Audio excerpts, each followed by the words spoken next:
Panorama group, जो सोचता है वो करता है। आपके अपने सपनों का आशियाना।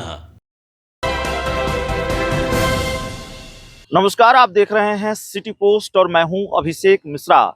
देखिए, पूर्व केंद्रीय मंत्री और राष्ट्रीय लोक जनशक्ति पार्टी के राष्ट्रीय अध्यक्ष पशुपति पारस को लेकर खबर है।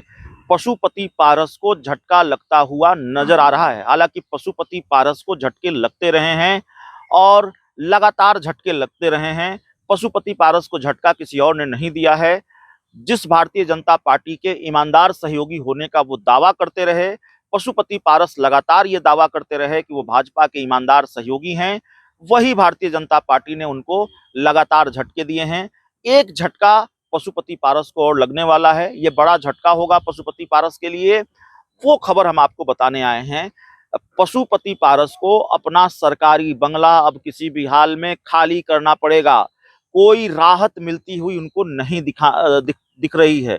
सरकारी बंगले से मेरा मतलब है पटना में एयरपोर्ट के बगल में जो पार्टी का दफ्तर है, राष्ट्रीय लोक जनशक्ति पार्टी का दफ्तर, शहीद पीर अली खान मार्ग, उस पीर अली खान मार्ग को पशुपति पारस को किसी भी हाल में अब खाली करना पड़ेगा। जो जानकारी मिल रही है उसके मुताबिक भवन निर्माण विभाग अब सख्ती बरतने के मूड में है। भवन निर्माण विभाग की तरफ से दो टूक कह दिया गया है, उनको मोहलत दे दी गई है कि 7 दिनों के अंदर आप अपना पार्टी दफ्तर खाली करें या फिर आपके साथ मतलब बलपूर्वक इस पार्टी दफ्तर को खाली कराया जाएगा। हम आपको फिर से बता दें, लोक जनशक्ति पार्टी का यह दफ्तर हुआ करता था शहीद पीर अली खान मार्ग पर, पटना एयरपोर्ट के बगल में। और जब लोजपा 2 टुकड़ों में बटी, चिराग पासवान की पार्टी अलग हो गई, लोक जनशक्ति पार्टी रामविलास, और पशुपति पारस की पार्टी हो गई राष्ट्रीय लोक जनशक्ति पार्टी, तो पार्टी टूटने के साथ ही पशुपति पारस का इस दफ्तर पर कब्जा रहा है। यह दफ्तर पशुपति पारस के कब्जे में ही रहा है। लेकिन अब बड़ा झटका लगता हुआ नजर आ रहा है।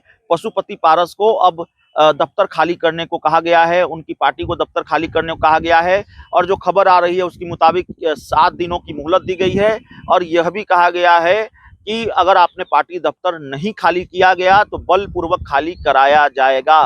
तो ये बड़ा झटका है। लोकसभा चुनाव में पशुपति पारस को सीटें नहीं मिली, एक भी सीट नहीं मिली। यहाँ तक कि उनकी जो सीटिंग सीट थी, हाजीपुर की सीट जहां से वो सांसद थे, वो सीट भी बीजेपी ने उन्हें नहीं दी।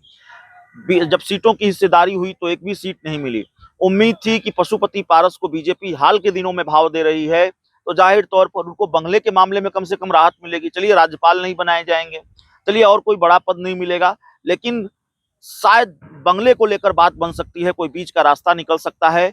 लेकिन भवन निर्माण विभाग भकसने के मूड में नहीं है, सख्ती बरतने के मूड में है। और अब सीधे ये खबर आ रही है कि बंगला खाली करना पड़ेगा, पार्टी दफ्तर खाली करना पड़ेगा पशुपति पारस को।